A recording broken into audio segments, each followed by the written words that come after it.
I've been going on this journey, if you haven't noticed already, of the martial arts. So I was able to connect with a man named Dan, who runs a channel called the Art of One Dojo. If you haven't yet, make sure you click over to that channel and check it out. But let me finish first before you go. And we decided to make this video. So I hope you guys enjoy this journey, this 3-part series that we're gonna be doing, talking about the similarities and differences between American Kenpo and American Tang Soo Do. We're gonna be talking about the basic blocks, the basic strikes, and the basic kicks. So you don't wanna miss out on this. If you haven't yet, click that subscribe button right this second. You get to embark on this magical journey of the martial arts. So hold on tight, kids. Here we go. Thank you so much for having me today, Sensei. I also have with me White Belt Zach. He's going to be assisting me today. Now, Zach is the other half of Art of One Dojo, and he's usually behind the camera, but for the purpose of today's video, we're pulling him out of the shadows, and we're going to demonstrate some stuff on him. So let's get to it. So we're going to talk about the different blocks that we have in the American Kenpo system. Starting from our position, we do everything from our horse stance to teach. So our first block is the upper block, and we deliver this by first bringing our hand up in front of our center line. So we're teaching our students to cover the center line, and once the fist gets about eye level, we flip the elbow out and hold the arm up at a 45-degree angle.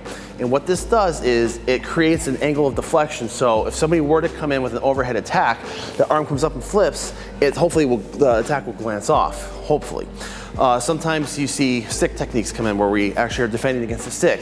Realistically, you're not going to stand there in upper block against a weapon or a stick. But if you have to step off the line or you have to react and you can just get the hand up there, if you're going to get hit, better take it in the arm than in the head. Also, the spacing is, we come up in center line, we flip the elbow out. You want to be about 1 fist away from the forehead, ballparking. A lot of beginner students will tend to bring it too close, which is dangerous because, you know, if you actually take an impact off the arm, you don't want it right up against your head or your face. Now, the upper block too is also good as a check. So if you get into a close combat situation and you can get the arm up, possibly maybe under the armpit and step into it, flip it up, you can actually kind of disrupt their balance, control the joint a little bit. It can be very effective that way in an offensive manner as well. So our block ends the same at that 45-degree angle like he's talking about. The way we teach it in terms of starting it upward and coming outward, we start on the hip and have a fluid motion coming straight up. We also teach our high defense not in a side stance or horse stance. We teach them in we call a fighting stance or a front stance. And I noticed that with a partner, as he comes up and over, he's talking about deflecting up into the armpit area. We don't really do that. So that's something that's definitely different between Tang Soo Do and Kenpo. So we use our high defense to defend something either coming overhead or something coming straight to our face. So that's a little difference there. I do notice also as he's moving with his partner, he has what we call a reverse step. So he has left foot stepping, right hand blocking. We primarily do our blocks same side, left with left and right with right. So that's another little difference there. But overall, pretty much the same thing. It ends the same way, 45 degrees away from the head, the whole shebang. The only thing that's really different is just how they prep it. They prep it in and out, and we just prep it from the hip straight above the head. I noticed that in Tang Soo Do we have a little bit more, I guess, fluid motion. I noticed that in Kenpo, and we're also learning the Shotokan form, and in Shotokan they're very stiff and solid. I noticed that in Kenpo they're a little bit more, I don't want to say rigid, but they're very strong and solid, and Tang Soo Do is a little bit of a soft, relaxed motion into a tighter flick. I guess that's the Chinese influence in Tang Soo Do. Let's check out the next one.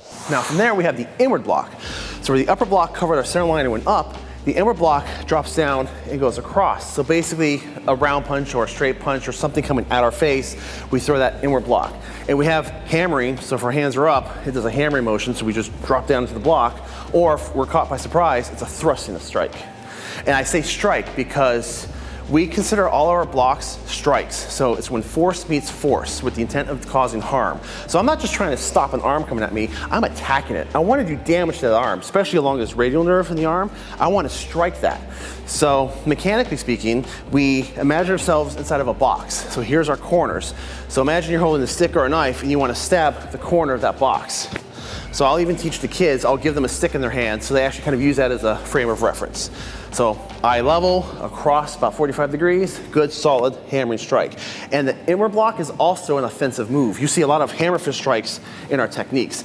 Very similar mechanics, very powerful strike. I think the first thing that I noticed right out of the gate is the wrist snap. We utilize something called wrist snap in our blocks, as you'll see when I discuss the Tang Soo Do blocks over on Dan's channel, the Art of One Dojo. Have I mentioned that yet, Art of One Dojo? When we use our blocks, we have a little bit of wrist snap. I discuss about have it kind of like it's like a booger on your hand, or you're trying to flick like a towel, like you're in a locker room and whoosh somebody. So I noticed that when they're doing their inside blocks or their inside defenses, he's not finishing the wrist turn that we use. He kind of stops it halfway, which he says it makes it like a hammer. He did say that they treat all of their blocks like strikes. We do the same. We say we can use them as strikes, but we primarily use them as just blocks. But we do use that wrist snap to create that redirection. So as the punch is coming at us, we're flicking the wrist to redirect. He doesn't finish the wrist, we turn it because he's focusing on the hammer. I did notice on when he's using it with his partner that he's stepping in with right hand and right foot, left hand and left foot.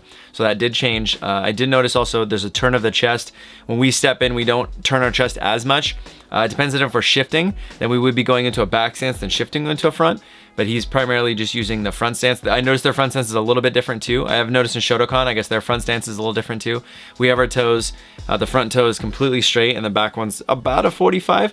And I noticed that in Shotokan and Kenpo, both feet are a little bit tilted off to that 45. In the partner work, he's blocking the tricep area.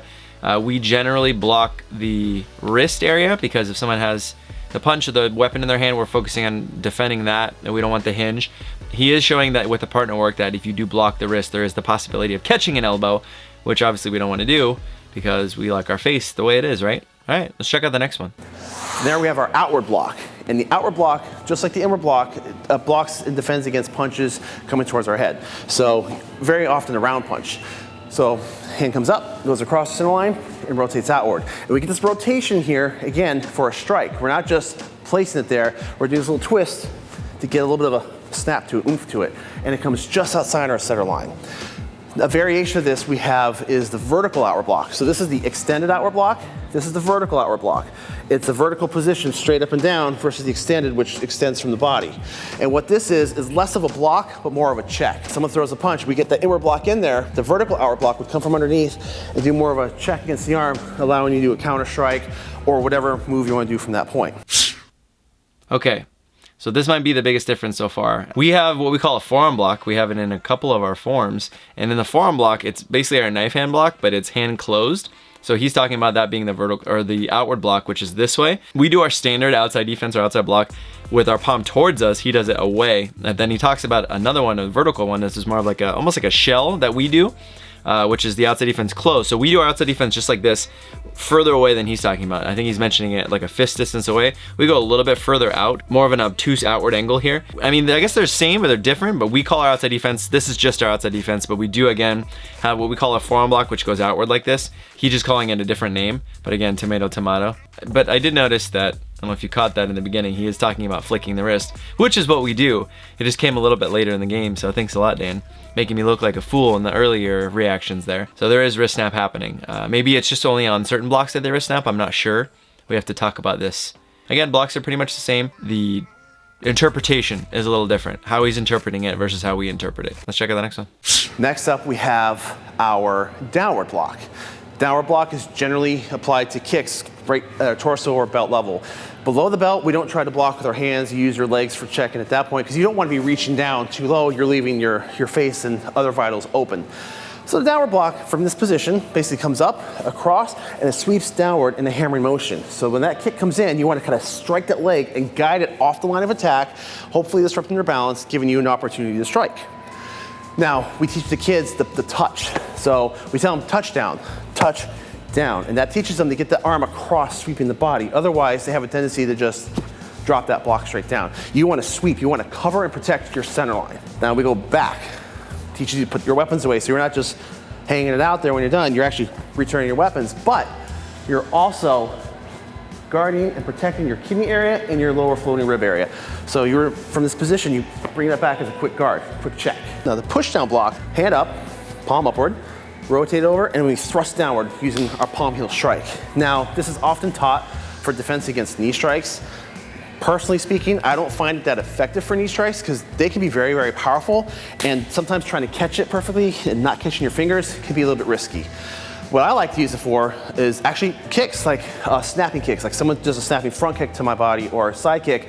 I've played back old sparring footage and I realized I have a tendency to use that a lot. So that kick comes in, I tend to kind of snap it downward a little bit, kind of pat it away. It's been very, very effective for that. It can also be great for offensive tactics. For close combat, you get up right against the person's center line, you can flip the hand over and do a push down kind of against their sternum or their abdomen, and if you catch that, it actually sinks them down, anchors their body down a little bit, opening them up for for an offensive strike. We also have one last one, the inward downward block, usually used to catch a kick. A surprise kick comes in, you step back, you kind of catch it, and you ride it off the line of attack. Okay, that was a lot. I think the only thing really that I've noticed in this whole thing is that the blocks, the execution of the said block is pretty much the same. The way in which they fold for it or prepare for it, it's different. So I noticed that their hands are by the hips, and I've seen that before. We fold in specific places for our blocks. Our inside folds by the ear, the high defense folds by the hip, outside defense folds by the hip. We have a knife hand block and a load block that fold the same, they fold by the ear. So he's talking about putting them by the chest and by the ribs. So I think that's probably the biggest difference that I've noticed in between American Kenpo and American Tang Soo Do is the way in which we fold for our techniques. I've noticed the two hands fold together for us, and they do a lot of one. So we have an intermediate way of using low defense. Instead of using one hand, we have two. We call it an X block. Again, you'll see it over on Dan's channel, Art of One Dojo. Did I mention that yet? He uses the downward parry the same way we'd use the downward X block. We actually have a form that uses that inward low defense that he's using. We use it to inward block one and then outside block another, which is kind of interesting. So it's kind of cool. We don't actually teach it outside the form because we only use it in that one form.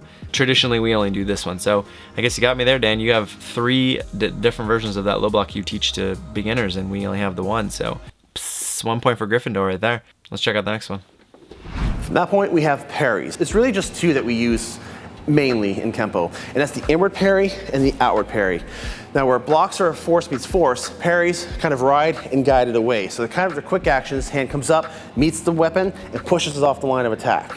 Really good for slipping behind your attacker. So the inward parry comes up. So we imagine a triangle in front of us. If we do this, this is the inward parry. It comes up and across. So up to our center line and across.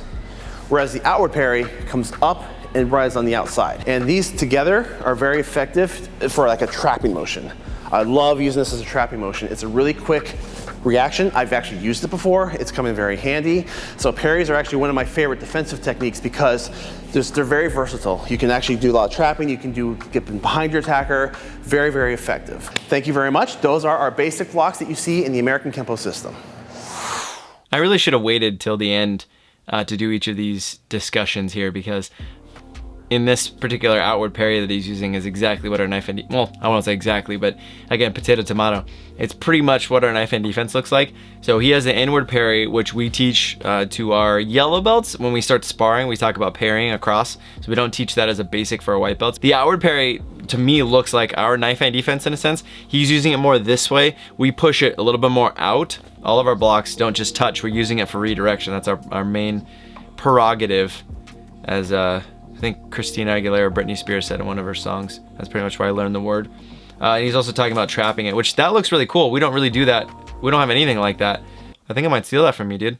All right, guys, that about wraps it up. I hope you enjoyed that. I think the one thing that I've learned here is that everything is relatively the same. It's the same alphabet, it's just used with different lines being drawn. It's me learning about this new system and just kind of finding ways that I can take this art and take this lesson and see how we could adapt it to Tang Soo Do, or see maybe there's some point of view that Dan is bringing to the table that maybe I didn't even think about before. If you haven't heard of his channel yet, you need to go over to Dan's channel right this second and click that subscribe button on his channel as well as mine, so you don't miss out on this collaboration that we're doing here. So let's keep that conversation going in that comment section. Let me know what you thought and how your style maybe differs from American Kenpo or American Tang Soo Do. Dan's video will come out tomorrow on Tuesday, so please make sure that you check that video out. And I'm looking forward to seeing it myself, and actually I haven't seen it, so I'm gonna be watching it with you guys. I'm really, really excited about that. This is Sensei Ichi, guys, and until next time, Tang Soo.